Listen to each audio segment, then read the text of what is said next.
आप सभी का स्वागत है UP academy for civil services में। मैं आपको कंप्लीट करा रहा हूं भारतीय इतिहास में एंशिएंट हिस्ट्री के पिछले 30 सालों में आए हुए उत्तर प्रदेश लोक सेवा आयोग के सभी प्रश्नों को।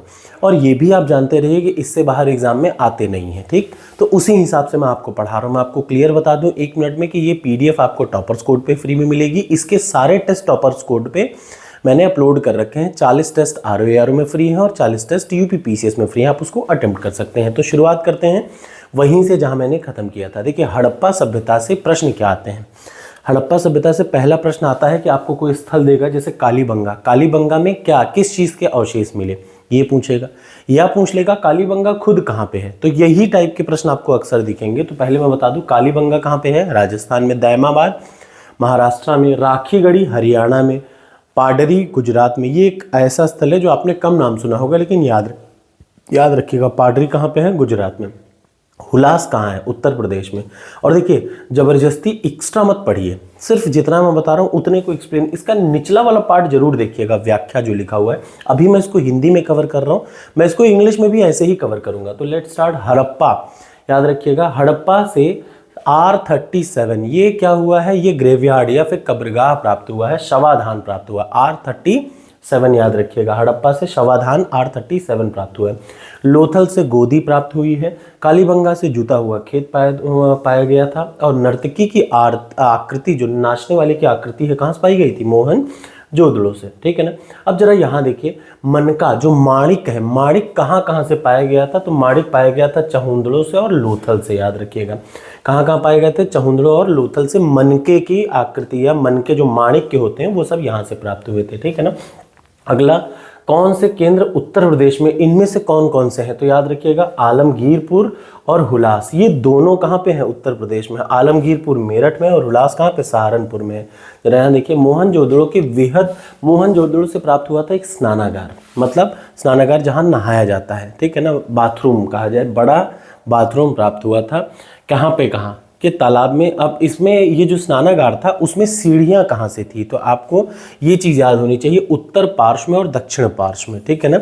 2 जगह सीढ़ियाँ थी, ये इसका है, याद रखिएगा। सबसे इंपॉर्टेंट मोहनजोदड़ो का क्या था, स्नानागार। 54.86 मीटर ये उत्तर से दक्षिण और पूरब से पश्चिम 33 मीटर। ये भी एग्जाम में आया है, इसलिए आपको मैं बता रहा हूँ कि आपको याद रखना चाहिए, ठीक है ना।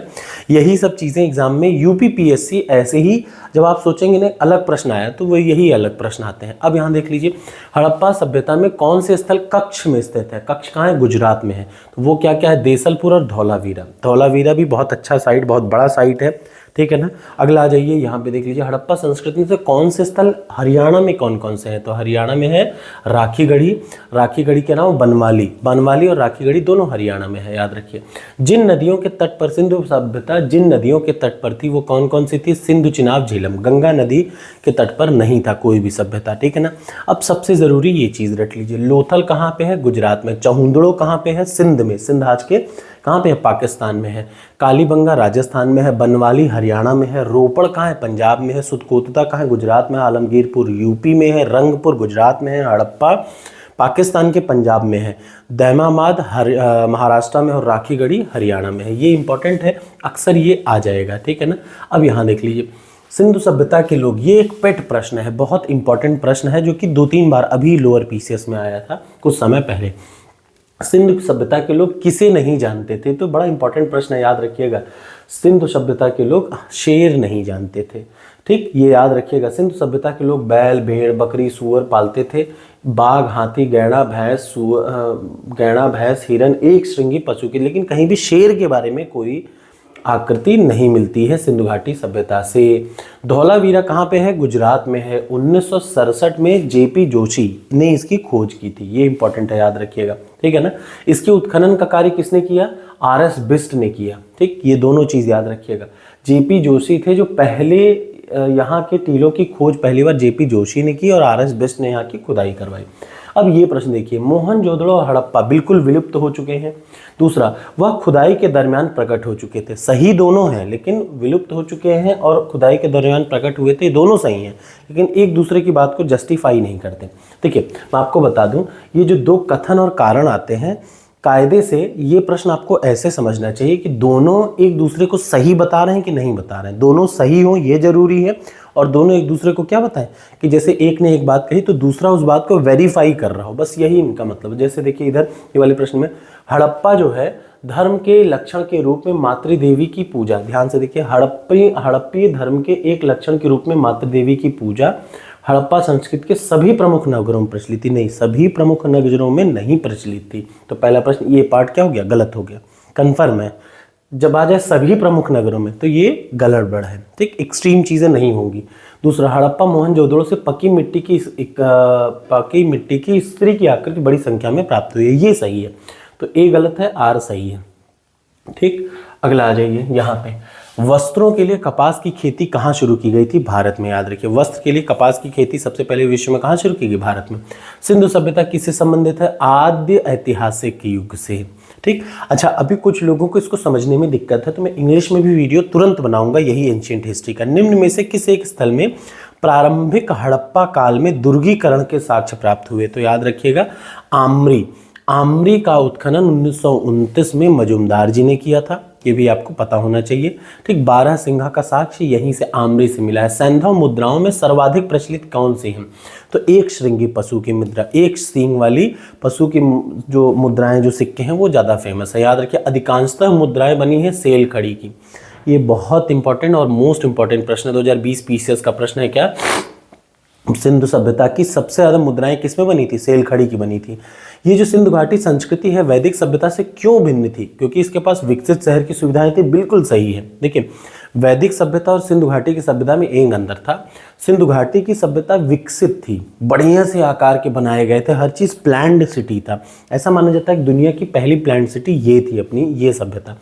इसके पास चित्रलेखी लिपि थी, बिल्कुल इनके इनके जो ये लोग चित्र बनाते थे वो लिपि इनके पास थी। इनके पास लोहे और रक्षा शस्त्रों के ज्ञान का अभाव था, ये भी सही बात है, ठीक। उसके बाद सारी चीज़ें सही है, इसका मतलब भारत का सबसे बड़ा हड़प्पन, याद रखिए, भारत का सबसे बड़ा हड़प्पन पुरास्थल क्या है, राखीगढ़ी, ठीक, हिसार डिस्ट्रिक्ट में है। कौन सा, इन सब में कौन कौन से में, आलमगीरपुर, कालीबंगा, लोथल, राखीगढ़ी। आपको पता होगा यहाँ पे हड़प्पा के 5 बड़े शहरों में से एक था राखीगढ़ी, ठीक। अगला, निम्न में से कौन पुरातात्विक स्थल सिंधु सभ्यता से संबंध नहीं है, बुर्जहोम यहाँ से नहीं है, बुर्जहोम इसके पुराने समय का है, ठीक है ना। बुर्जहोम कहाँ पे है, जम्मू कश्मीर में, ये इससे पहले का था।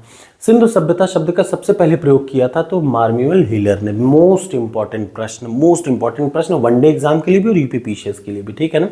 जॉन मार्शल ने अपने लेख में इसे सिंधु घाटी सभ्यता का नाम दिया, लेकिन इस शब्द का पहला प्रयोग किसने किया था, व्हीलर ने। ये इंपॉर्टेंट है, सिंधु घाटी सभ्यता का पहला प्रयोग किसने किया, व्हीलर ने। इसको ये नाम याद रखिएगा, ये नाम कब किसने दिया, तो मार्शल ने अपने लेख में। हड़प्पा संस्कृति की जानकारी का प्रमुख स्रोत क्या है, ठीक।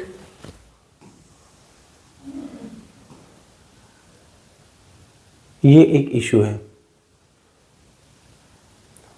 मार्शल, हाँ ये देख लीजिए, सॉरी मैं कंफ्यूज हो गया था। जब इस सभ्यता का व्हीलर और मार्शल में पहली बार जब इसका प्रयोग किया गया तो व्हीलर ने किया, लेकिन इसको नाम किसने दिया, जैसे होता है ना कि मैंने पहली बार मुंह से बोल दिया, लेकिन इसको लेख में किसने लिखा, तो मार्शल ने लिखा। दोनों के अलग अलग प्रश्नों का 2 अलग अलग प्रश्न बनेंगे। पहली बार प्रयोग व्हीलर ने किया। इस सभ्यता का परिचय सिंधु घाटी के बाहर भी मिलने लगा, तब व्हीलर ने अपनी पुस्तक में इसका नाम सिंधु सभ्यता का नाम दिया, ठीक। अगला, हड़प्पा संस्कृति की जानकारी का प्रमुख स्रोत क्या है, पुरातात्विक खुदाई।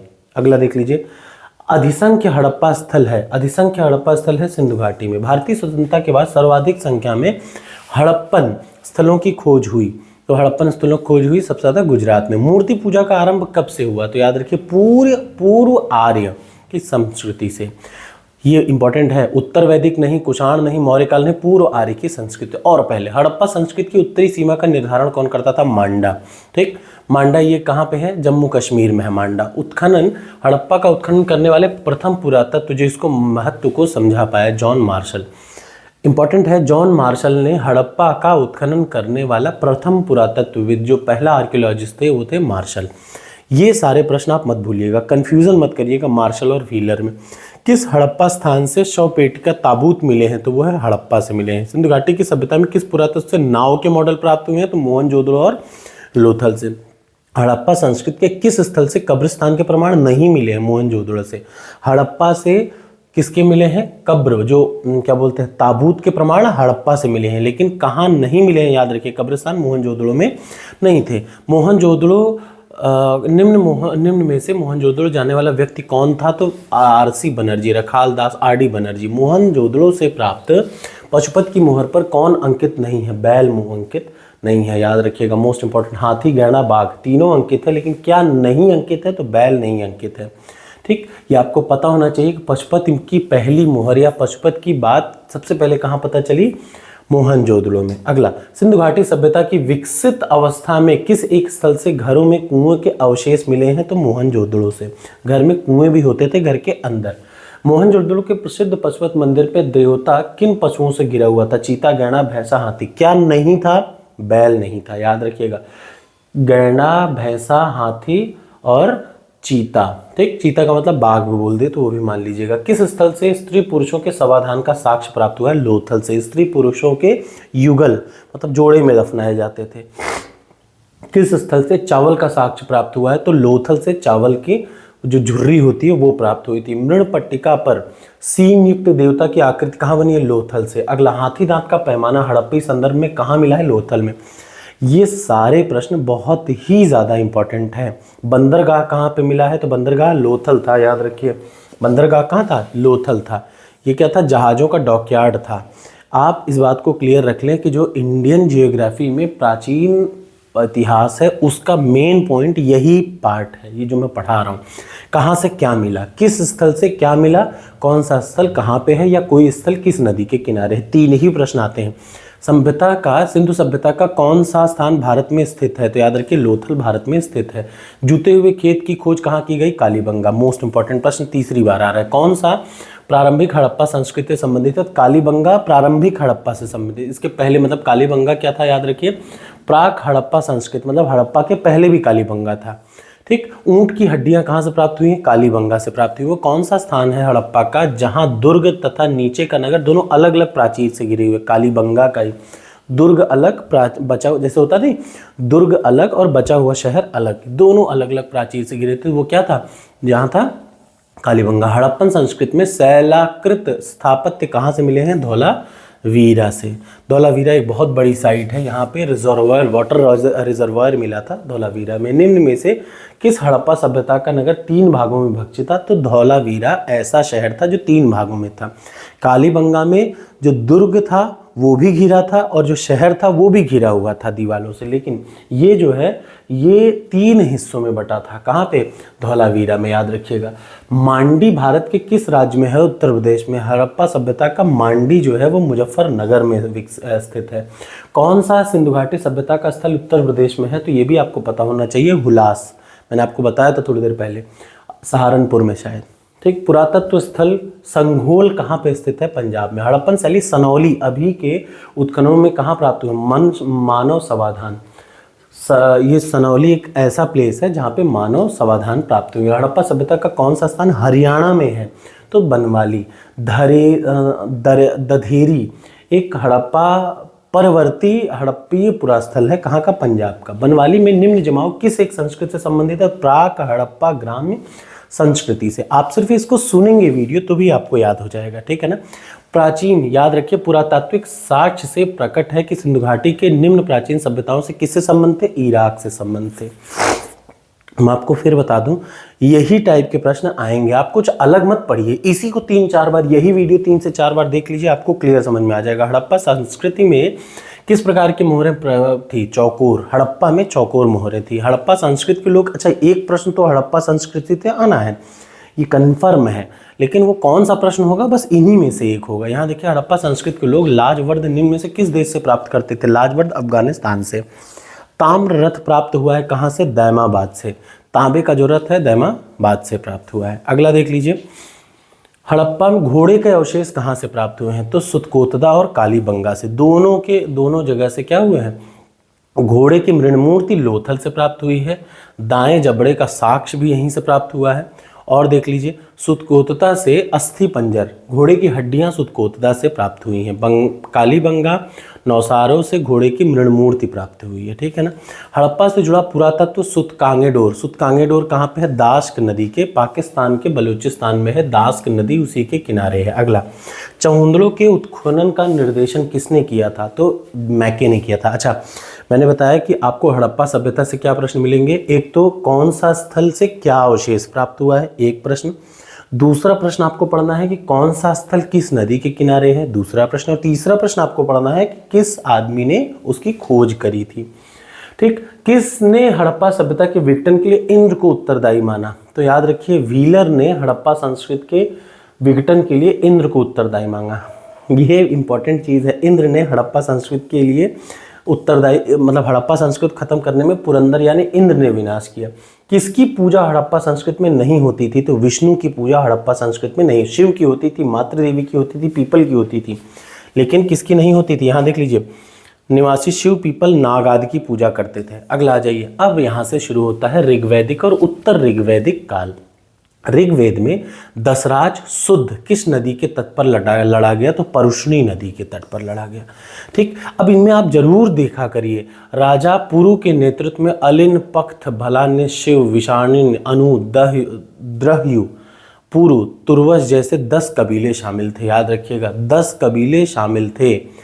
ऋग्वेद के 7वें मंडल में दसराज युद्ध अर्थात 10 राजाओं का युद्ध का वर्णन है। ये इंपॉर्टेंट प्रश्न है, दसराज युद्ध का मतलब 10 राजाओं का वर्णन कहाँ पे है? 7वें मंडल में है। किसका उल्लेख ऋग्वेद में नहीं है? तो याद रखिए, जनपद का, ग्राम, कुल ग्राम विश जन राष्ट्र, इतने का है। कुल ग्राम विश जन राष्ट्र ये इकाई है, मतलब सबसे जमीनी इकाई और एडमिनिस्ट्रेशन की सबसे बिलो वाली सबसे निचली इकाई कुल, फिर उसके ऊपर ग्राम, फिर विश, फिर जन, फिर राष्ट्र। ये प्रश्न जरूर आएंगे, याद रखिएगा। जैसे वैदिक सभ्यता से क्या प्रश्न आता है? इकाइयाँ आती हैं, ठीक है ना। कहाँ किस आदमी को क्या, जैसे कोई अगर इंटेलिजेंस का आदमी हो तो उसको क्या बोलेंगे, ये सारी चीज़ें यहाँ से शुरू हो जाएंगी। कौन सा वैदिक देवताओं का उल्लेख करता है? बोगज कोई, ये कहाँ पे है? एशिया माइनर में बोगज कोई है जो कि वैदिक देवताओं का उल्लेख करता है। गंगा यमुना नदी का साथ साथ सबसे पहली बात कहाँ मिलता है? तो याद रखिए, ऋग्वेद में मिलता है। नेक्स्ट आ जाइए, यहाँ पे देखिए, ऋग्वेद में कौशिकी और ऐतरेय ब्राह्मण, हर ऋग्वेद का, हर वेदों को समझने के लिए ब्राह्मण बनाए गए। ब्राह्मण ऐसा नहीं कि आदमी है, ब्राह्मण का मतलब ब्रह्म, जो बुकों को समझने के लिए और बुकें बनाई गई। ऋग्वेद को समझने के लिए ऐतरेय और कौशिकी। यजुर्वेद के 2 ब्राह्मण, तैत्रेय, शतपथ। सामवेद के पंचविश, याद रखिए, पंचविश और जैमिनी। षटविश, अद्भुत। और अथर्ववेद के गोपथ ब्राह्मण। ये चारों याद रखिएगा, ये अक्सर और बहुत बार आएंगे। अब यहाँ देख लीजिए, ऋग्वेद में क्या है? श्रोत एवं प्रार्थना है। मैं आपको बताता हूँ ऋग्वेद में क्या है। ऋग्वेद में 33 अलग अलग नेचुरल देवी, नेचुरल का मतलब जैसे बिना सांस के हम जिंदा नहीं रह सकते तो हवा की पूजा की गई, बिना पानी के हम जिंदा नहीं रह सकते तो पानी के देवता, आकाश के देवता, पानी के देवता, जमीन के देवता, तो 33 नेचुरल एक्टिविटी की पूजा की गई, प्रार्थना की गई है ऋग्वेद में। यही ऋग्वेद है, दुनिया का सबसे पुराना टेक्स्ट माना जाता है, रिटन टेक्स्ट ऋग्वेद। यजुर्वेद क्या है? कर्मकांड का वेद है। सामवेद क्या है? नाच गाने का, संगीतमय स्रोत का। और अथर्ववेद क्या है? तंत्र मंत्र, जादू टोना, वशीकरण, इन सब का है। अगला देख लीजिए, सरस्वती पुराना नाम। अब घग्घर, सरस्वती किन नदियों का, नदी और उनका पुराना नाम। जो पहले वैदिक सभ्यता में सरस्वती नदी थी वो अब घग्घर है। जो परुष्णी का मतलब होता है रावी, शतुद्री का मतलब सतलज, विपाशा का मतलब व्यास और कुंभा का मतलब काबुल, सदानीरा का मतलब गंडक नदी। ये पुराने और नए नाम हैं, ठीक है ना। ऋग्वेद में 1028 संस्करण है। दूसरा, ऋग्वेद को अष्टक भी कहा जाता है, दोनों सही है, याद रखिए। 10 खंड है, टोटल 10 चैप्टर है ऋग्वेद में, जिसे मंडल कहते हैं। उसको क्या कहते हैं? 10 चैप्टरों में से हर चैप्टर को मंडल कहते हैं, ठीक। ऋग्वेद का एक अन्य विभाजक अष्टक, अष्टक 8 अध्याय 64 वग्र 2112 व मंत्र 10,552, कभी कहीं लिखा रहता है 10,862 के रूप में विभाजित किया गया है। इसको अष्टक भी कहते हैं, याद रखिएगा। इसमें सूक्तों की कुल संख्या है 1028, ये आप रटिए, ये जरूरी है, ठीक है ना।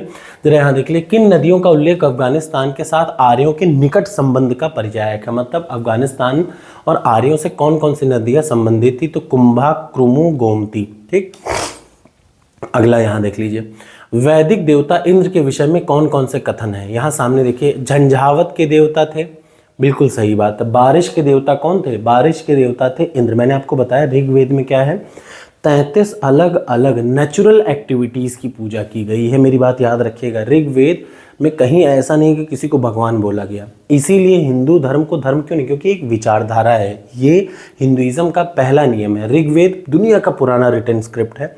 ऋग्वेद कहता है कि पानी के बिना हम नहीं रह सकते, तो हमने पानी की देवता की पूजा की। हम आकाश सूर्य के बिना नहीं रह सकते, तो हमने उनकी पूजा की। हर वो चीज़ जिससे इंसान का जीवन चलता था, ऋग्वेद में उस नेचुरल एक्टिविटी की, नेचुरल चीज़ों में ही ईश्वर, कण कण में ईश्वर को देखा गया, ये वही था। ठीक, ये था। जो इंद्र थे वो झंझावत और बारिश के देवता थे, याद रखिएगा। बारिश के देवता कौन थे, इंद्र थे। अगला देख लीजिए, वैदिक राज्यों में निम्न में से कौन सही सुमेलित नहीं है। तो आप ऐसा समझिए, अजातशत्रु काशी, ठीक, अश्वपति कैकेयी, जनक विदेह के राजा थे। ये राजा है, राजाओं के बारे में बातचीत है। इधर देखिए, गायत्री मंत्र के नाम से प्रसिद्ध मंत्र किस ग्रंथ में मिलता है, ऋग्वेद में। गायत्री मंत्र कहाँ पे मिलता है, ऋग्वेद में, ठीक है ना। अगला जाए, ऋग्वेद की मूल लिपि क्या है, ब्राह्मी लिपि। याद रखिए, ऋग्वेद सबसे पहले ब्राह्मी लिपि में लिखा गया। सबसे पहले नहीं, इसका जो लिखने की जो स्टाइल है वो लगभग ब्राह्मी लिख की है। याद रखिए, जब आप थोड़ा ध्यान देंगे तो ब्राह्मी तो यहाँ पे थी, ब्राह्मी से सटी हुई सेम टाइम की जो लिपि है वो खरोष्टी है, अफगानिस्तान के रेंज में। मतलब मैं आपको एक एग्जांपल बता रहा हूँ कि जब भारत में अशोक का टाइम था तो ब्राह्मी और खरोष्टी लिपि बहुत चली। ब्राह्मी और खरोष्टी लिपि बहुत चली। खरोष्टी का मतलब अफगानिस्तान, ईरान वाले इलाके में। वही आगे चल के थोड़े से बदलाव के साथ अरेबिक स्क्रिप्ट, अलिफ, ए, बे, ते, से, ये सारे इसी के तरीके से चेंज हैं। जब आप लिपि को देखेंगे ना, जब आप स्क्रिप्ट को देखेंगे तो आप पता चलेगा। लिपि का मतलब होता है लिखावट, ऐसा समझ लीजिए। लैंग्वेज क्या है, वर्बल, जो मुंह से बोल रहा हूँ ये लैंग्वेज है। इसी को मैं लिख के दिखाऊं तो वो लिपि है। ऋग्वेद के किन मंडलों को वंश मंडल के नाम से जाना जाता है, दूसरे से 7वें मंडलों को वंश मंडल के बोला जाता है। ऋग्वेद में सबसे ज़्यादा संख्या में मंत्र हैं अग्नि से संबंधित, शुरुआत ही इन्हीं से होती है। विष्णु का प्राचीनतम उल्लेख ऋग्वेद में मिलता है। ऋग्वेद का सर्वाधिक लोकप्रिय छंद कौन सा है, त्रिष्टुप कहते हैं उसको, ठीक है ना। अगला आ जाए, ये सारे बहुत ज़रूरी हैं। और आजकल याद रखिए, जब से यूपी में योगी गवर्नमेंट की सरकार है, यही प्रश्न अक्सर आएंगे। निम्न में से कौन सा वेद सबसे प्राचीन है, तो ऋग्वेद।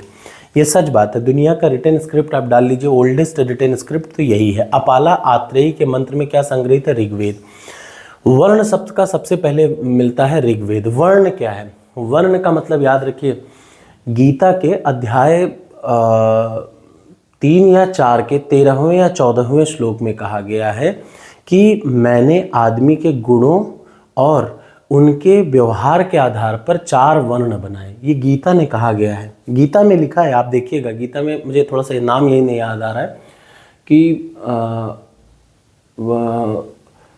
गुण विभागशः करके आ रखा है। चातुर्वर्ण्यम मया सृष्टम, याद आ गया, चातुर्वर्ण्यम मया सृष्टम कर्म गुण कर्मा विभागशः। गीता में भगवान श्री कृष्ण ने लिखा है। जो लोग कहते हैं ना कि नहीं ये सब गलत है, ये जाति होती गलत है, हिंदुइज्म बिल्कुल गलत नहीं। हिंदुइज्म में कहीं जाति नहीं थी। आप याद रखिए, गीता कहता है अध्याय 3 श्लोक नंबर 14, शायद यही है, ठीक, अध्याय 3 श्लोक नंबर 14, क्या, चातुर्वर्ण्यम मया सृष्टम गुण कर्मा विभागशः। मैंने इंसानों को उनके गुण और उनके कर्म के आधार पर 4 वर्ण में, जो पढ़ने या पढ़ाने का काम करे वो ब्राह्मण। तो अगर आप शर्मा हैं या वर्मा, चाहे आप कुछ भी हो, आपके नाम का बैकग्राउंड में आप मोहम्मद हो चाहे कुछ भी हो, अगर आप पढ़ने या पढ़ाने का काम करते हैं तो आप क्या हुए, वर्ण से ब्राह्मण हुए।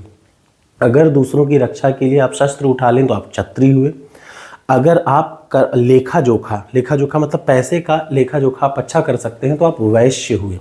और श्रमिक वर्ग, जितने लेबर, जितने सिविल इंजीनियर हैं, जितने पीजेंट्स का मतलब जितने भी ये किसान हैं, जितने भी श्रमिक हैं, जितने लेबर क्लास हैं, जितने सिविल इंजीनियर्स हैं, जितने मैकेनिकल, ये सब क्या है, ये सब आते थे श्रमिक में।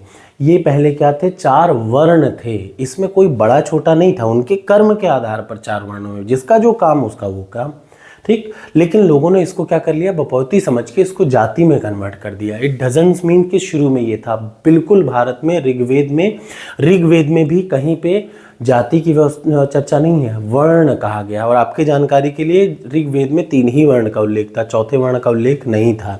ऋग्वेद में 3 वर्ण थे। ऋग्वेद में शुरू में कितने वर्ण थे, ब्राह्मण, क्षत्रिय, वैश्य, शूद्र कोई वर्ण नहीं था। वो बाद में जोड़ा गया, लेकिन वो भी कर्म के आधार पर। गीता ने कहा कि 4 वर्ण हैं। तो अपने मन से भ्रम हटाइए, आपस में टूटने का काम मत करिए। निम्न में से किसका संकलन ऋग्वेद पर आधारित है, तो सामवेद, याद रखिए।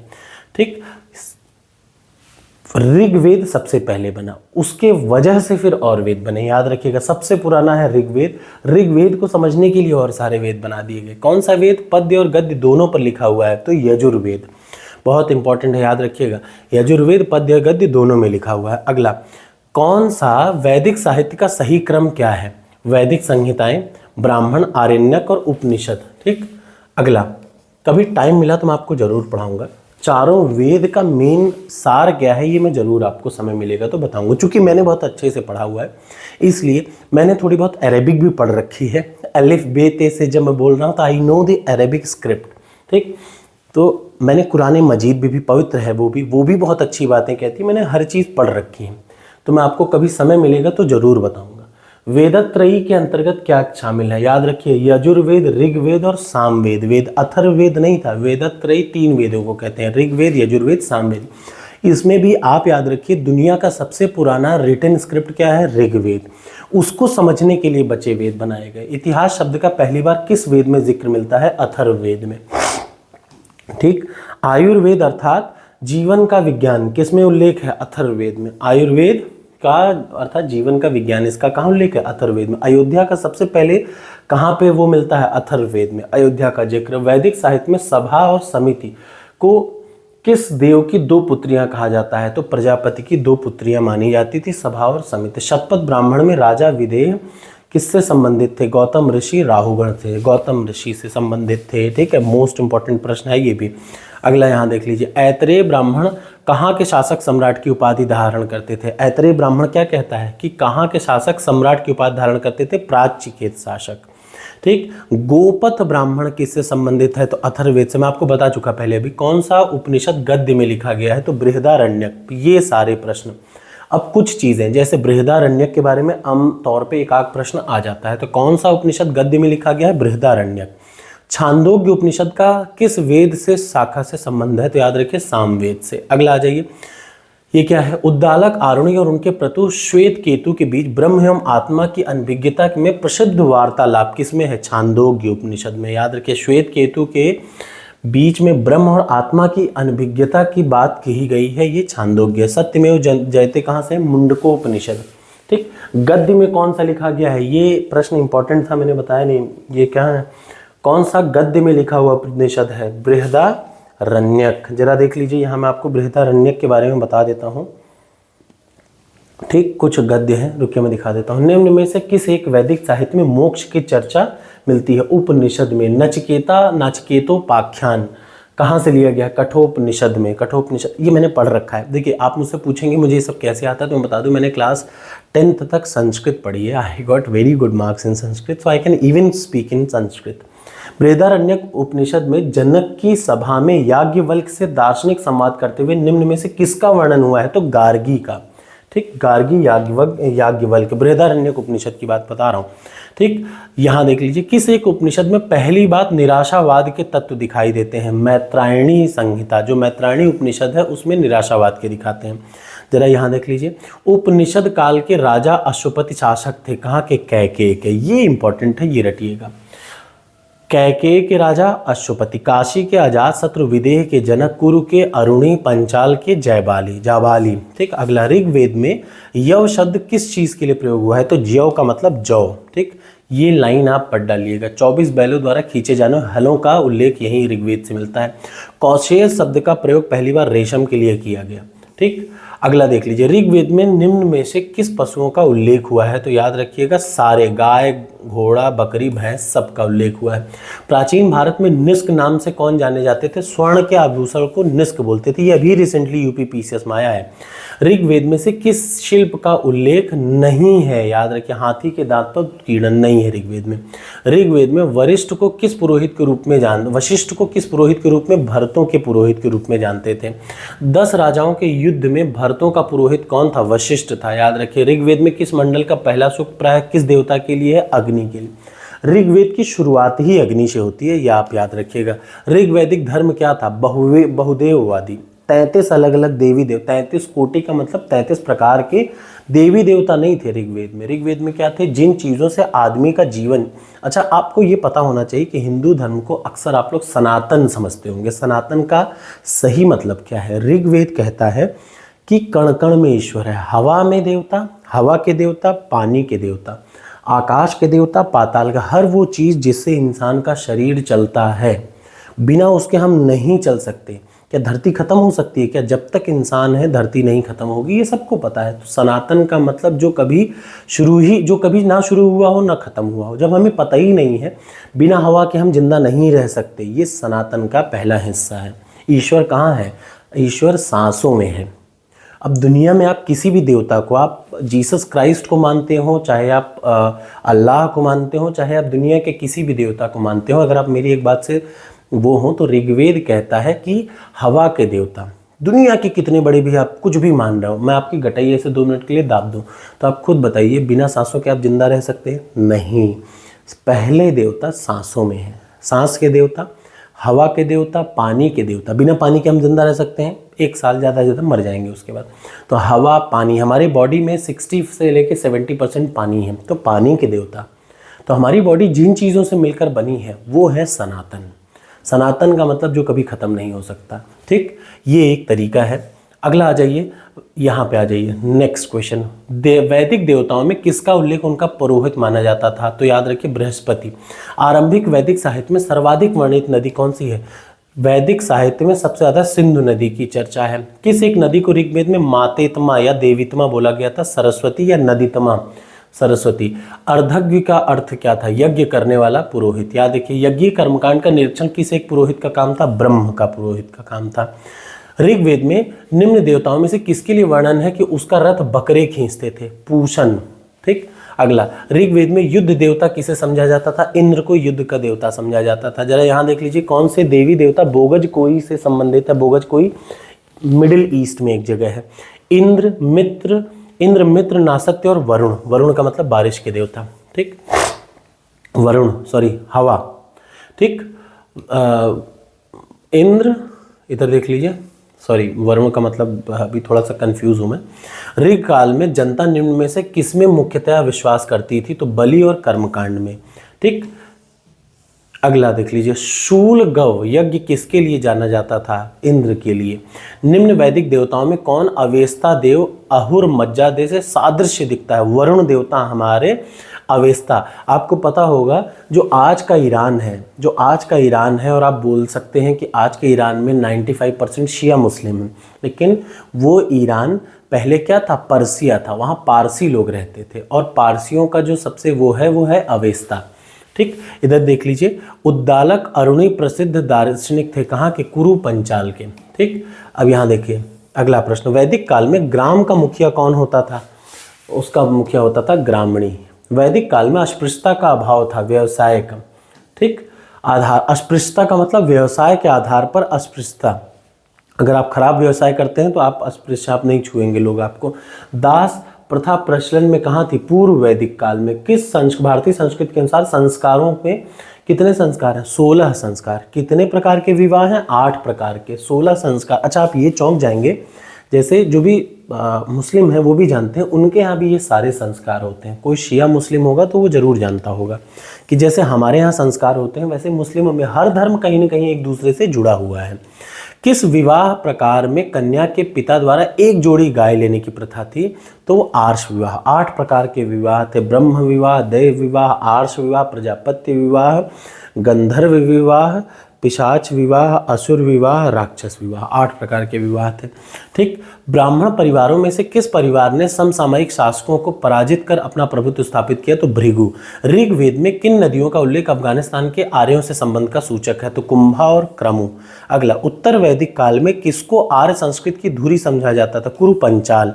ठीक। अगला यहाँ पे इधर देख लीजिए, नेक्स्ट प्रश्न, वैदिक काल में बलि शब्द का अर्थ है क्या? प्रजा द्वारा शासक को दी गई भेंट। याद रखिएगा, बलि का मतलब है जो प्रजा, बलि का मतलब काट देना नहीं था ऋग्वेद में, ये बात रट लीजिए, बलि का मतलब काटना नहीं था ऋग्वेद में, ये गलत भ्रम फैलाया जाता है। ऋग्वेद में बलि शब्द का मतलब है प्रजा द्वारा, जनता जो शासक को भेंट दे उसको बलि कहते थे। 10 राज युद्ध में भाग नहीं, किसने नहीं भाग लिया था? गांधारी ने। ऋग्वेद में उल्लेखित 10 राजाओं का संग्राम किस नदी के तट पर हुआ? परुष्णी। ठीक। ऋग्वेद में यदुजन का अधिकार किसके युग्म के साथ बना है? तो तुर्वुर्स। उस जनजाति का नाम बताइए ऋग्वेद के आर्यों के पंचजन्य संबंधित नहीं, कीकट।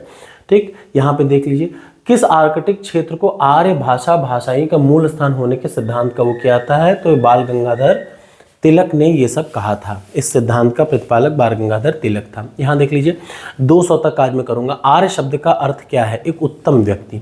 कौन एक वेदांग नहीं है? तो क्या नहीं है वेदांग? कल्प, निरुक्त, शिक्षा, ज्योतिष, छंद, ये सारे वेदांग। स्मृति वेदांग नहीं है। वेदांग ज्योतिष के लेखक के रूप में कौन क्या आता है? लगध। कौन प्रयुक्त किसमें यज्ञ वेदियों का निर्माण का वर्णन मिलता है? तो सुलवा सूत्र। ठीक। सुलवा सूत्र, ये भी याद रखिएगा, मैथमेटिक्स की ओल्डेस्ट बुक में से एक मानी जाती है सुलभा सूत्र। भारोपीय भाषा का प्राचीनतम भाषा कौन सी है? तो संस्कृत। याद रखिए। अगला, मनुस्मृति में संस्कृति और द्रुशद्विति नदियों के बीच के प्रदेश को क्या बुलाता था? ब्रह्मवर्त। अगला, अवेस्ता ऋग्वेद में समानता है क्या? ईरान से। यहाँ पे पारसियों का याद रखिए, जो ईरान है पहले वहाँ पारस के लोग रहते थे, फारस बोला जाता था, फारसी लोग रहते थे। ठीक। अब ये धार्मिक आंदोलन अगली बार शुरू करेंगे। Thank you so much. आशा है यहाँ तक सब समझ में आएगा। देखिए मैक्सिमम प्रश्न आपको यहीं से दिखेंगे, ऐसा नहीं कि कुछ भी आ जाता है, सब यहीं से आएगा।